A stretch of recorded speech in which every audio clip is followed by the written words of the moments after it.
এই আইনে এর আগে ডিফেন্স কাউন্সিলদের জন্য আলাদা কোনো সেকশন ছিল না। এখন ডিফেন্স কাউন্সিলসের জন্য একটা স্পেশাল সেকশন করা হয়েছে এবং অ্যাকিউজডের রাইটসের ব্যাপারেও স্পেশাল একটা সেকশন করা হয়েছে। সেকশন 17 আপনারা দেখবেন যে আগে সেকশন 17-এ শুধু আসামির একটা স্টেটমেন্ট দেওয়ার সুযোগ ছিল, এখন এই সেকশন 17-কে একটা ব্রড আকারে করা হয়েছে, যেখানে একজন আসামি তার সকল প্রকার সুযোগ এই সেকশন 17-এর অধীনে পাবে। আগে শুধুমাত্র বাংলাদেশের অভ্যন্তরে থেকে অপরাধ করলেই এই আইনে বিচার করা যেত।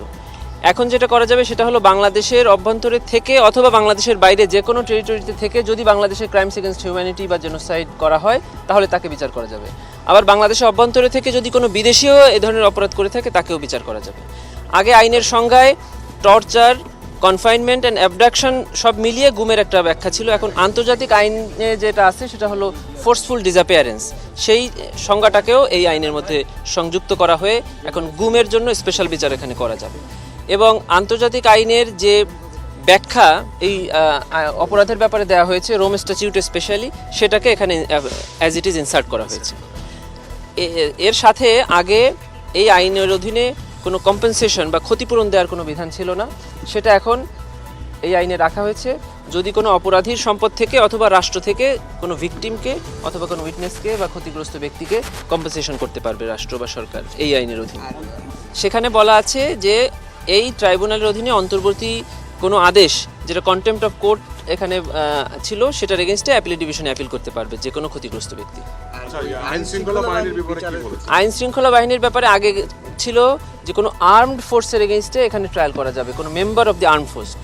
সেই শব্দটা এখন পরিবর্তন করে ওখানে member of the disciplinary force. Disciplinary ফোর্সের মধ্যে 3 বাহিনীর সাথে পুলিশ, র্যাব বা বিজিবি এবং কোনো গোয়েন্দা সংস্থা সহ আনসার বাহিনীকেও এখানে যুক্ত করা হয়েছে। হ্যাঁ, সুনির্দিষ্টভাবে যদি বলতে চান তাহলে হলো সেকশন 3 সাবসেকশন 2 এবং সেকশন 4, সেকশন 12, সেকশন 17, সেকশন 20 এই ধারাগুলোকে মেইনলি বেশি পরিবর্তন করে সেকশন 12-এ ডিফেন্স কাউন্সিলের রাইটস দেওয়া হয়েছে, সেকশন 17-এ অ্যাকিউজডের রাইটস দেওয়া হয়েছে, সেকশন 9-এ প্রসিডিংসের ব্যাপারে আগে আসামিদেরকে 3 সপ্তাহের সময় দেওয়া হতো ডিফেন্সকে প্রস্তুত করার জন্য, এখন সেখানে 6 সপ্তাহ সময় দেওয়া হয়েছে।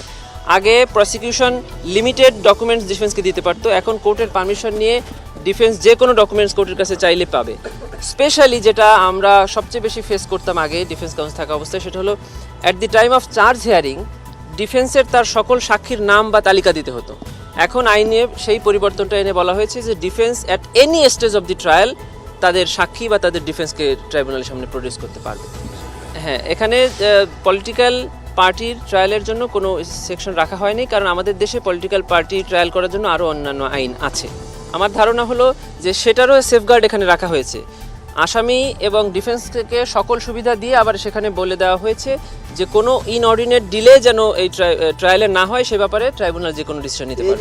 হ্যাঁ, এখানে বলে দেওয়া হয়েছে যে এই সংশোধনীটা 2009 সাল থেকে কার্যকর হবে মর্মে বলে দেওয়া হয়েছে।